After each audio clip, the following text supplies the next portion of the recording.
Hallo allerseits, willkommen zur Bausatzbesprechung des Panzerwerfer 42 von Italeri Maßstab 1:35. Der Panzerwerfer 42 oder auch Sonderkraftfahrzeug 4-1 war doch ein ziemlich improvisiertes Fahrzeug, so sieht es auch ein bisschen aus. Das ist im Prinzip nichts anderes als ein Opel Blitz Maultier Halbkettenschlepper, der einen gepanzerten Aufbau bekommen hat und wo man dann eben die Werfereinrichtung noch hier hinten drauf gebaut hat. Die Fahrzeuge waren aber relativ erfolgreich, muss man sagen, doch recht mobil und halbwegs guten Schutz, zumindest im Vergleich mit den normalen Nebelwerfern. Also waren durchaus bewährte Fahrzeuge. Der Bausatz von Italeri hat auch eine sehr interessante Geschichte. Die haben ja schon seit den 80er Jahren, glaube ich, einen Opel Blitz oder Opel Maultier Bausatz im Angebot und darauf haben die dann auch wie im echten Leben dann eben diesen Bausatz aufgebaut. Und der ist seit den frühen 90ern immer wieder mal in verschiedenen Verpackungen erhältlich. Der wird immer wieder neu aufgelegt. Den gibt es auch mittlerweile von Tamiya zum Beispiel. Und das hier ist jetzt die Edition, wie sie 2010 rauskam. Und ich glaube, mittlerweile gibt es den schon wieder. Also gibt es keine neue Bausatzform, aber der Bausatz als solcher ist eigentlich auch ganz okay, wie wir sehen werden. Schauen wir uns die Schachtel mal an. Hier steht Limited Edition, was auch immer das heißen soll. Der Bausatz beinhaltet keine Sonderteile oder so. Vielleicht ist es auch nur ein Marketing-Trick. Die Schachtel öffnet nach oben hin. Da haben wir Bauanleitung und die Teile. Die sind zusammen verpackt in einer Tüte. Hier unten haben wir noch die Abziehbilder, Vinylketten und 2 Gummireifen. Die Verpackung ist auf jeden Fall ausreichend. Die Kartons sind immer ein bisschen dünn bei Italeri, aber soweit hatte ich eigentlich noch nie Probleme damit. Schauen wir uns zuerst die Bauanleitung an. Auf der Frontseite findet man eine kurze Hintergrundgeschichte zum Fahrzeug in verschiedenen Sprachen. Das ist allerdings nicht sehr ausführlich. Wer mehr wissen will, muss selber da noch Recherche betreiben. Dann haben wir noch ein paar Sicherheitshinweise und die Übersicht mit allen enthaltenen Teilen und Gießästen. Wie ihr sehen könnt, es ist nicht sonderlich viel. Hier unten die Farbtabelle, die bezieht sich allerdings nur auf Model Master Farben, so wie das bei Italeri auch üblich ist. Dann geht der Zusammenbau los. Wir fangen an mit dem Chassis und den Aufnahmen fürs Halbkettenfahrwerk. Weiter geht's mit der Frontachse. Da kann man auch die Lenkung beweglich bauen, was ich ganz gut finde. Eine Motornachbildung liegt auch bei, zumindest rudimentär, kann man auch nur aufdetaillieren, wenn man will. Ist auch schön, nachdem der Motor da auch später gut zu sehen ist. Abgasanlage, Fahrwerk. Diese Rollwagen bestehen aus einer Handvoll Teile jeweils, das ist nicht weiter kompliziert. Ich persönlich mag die Bauanleitungen von Italeri eigentlich ziemlich gern. Die sind sehr groß gedruckt. Es werden auch nicht zu viele Teile pro Bauschritt verbaut, also finde ich, kommt man damit ganz gut klar. Ich hatte da nie gröbere Probleme.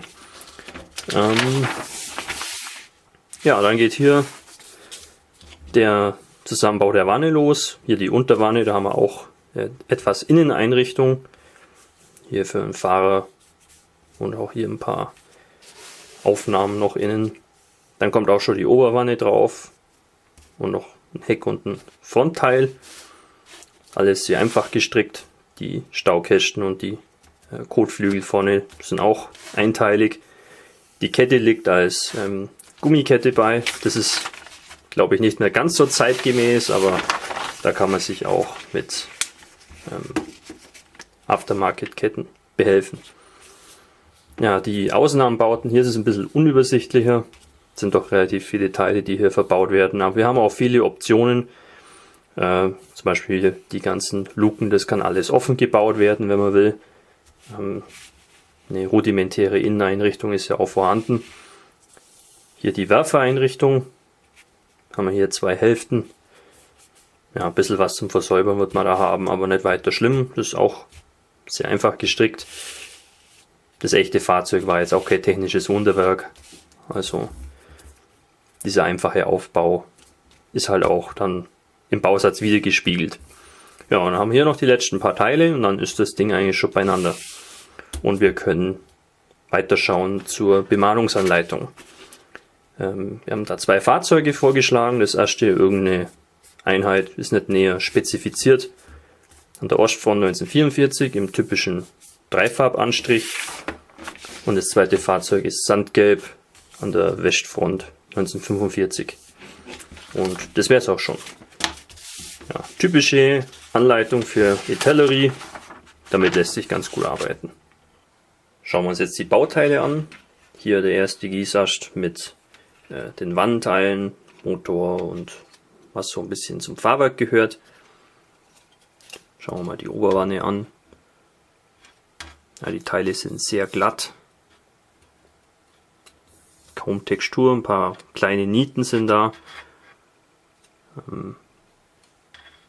Sieht ein bisschen aus wie eine Sinkstelle hier, aber das ist, glaube ich, nur im Plastik so eine Verfärbung. Das scheint schon zu passen.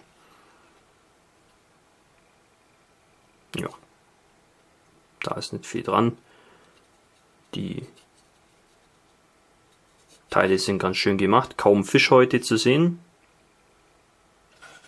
Also es scheint so zu sein, dass die bei Itellerie ihre Gussformen nochmal ein bisschen auf Vordermann gebracht haben. Ja, auch die Kleinteile machen einen guten Eindruck. Es sind halt nur die Verbindungspunkte zum Gießast etwas dick und auch oft relativ zahlreich. Diese Reservekanister, die würde ich zum Beispiel überhaupt nicht verwenden. Die gefallen mir gar nicht. Ja, Motor sieht doch ganz nett aus. Ja, der Innenraum hat eine schöne Bodentextur und hier sind 2 Auswerfmarken, aber da kommt ja ein Teil rein, was das mehr oder weniger zudeckt. Und so viel sieht man von dem Innenraum eventuell eh nicht, je nachdem was man davor hat. Innenseite Auswerfmarken, ja, eigentlich gar keine. Nur hier im Motorraum oben. Das ist harmlos. Aber das ist gut. Hier ist sehr wenig zum Versäubern.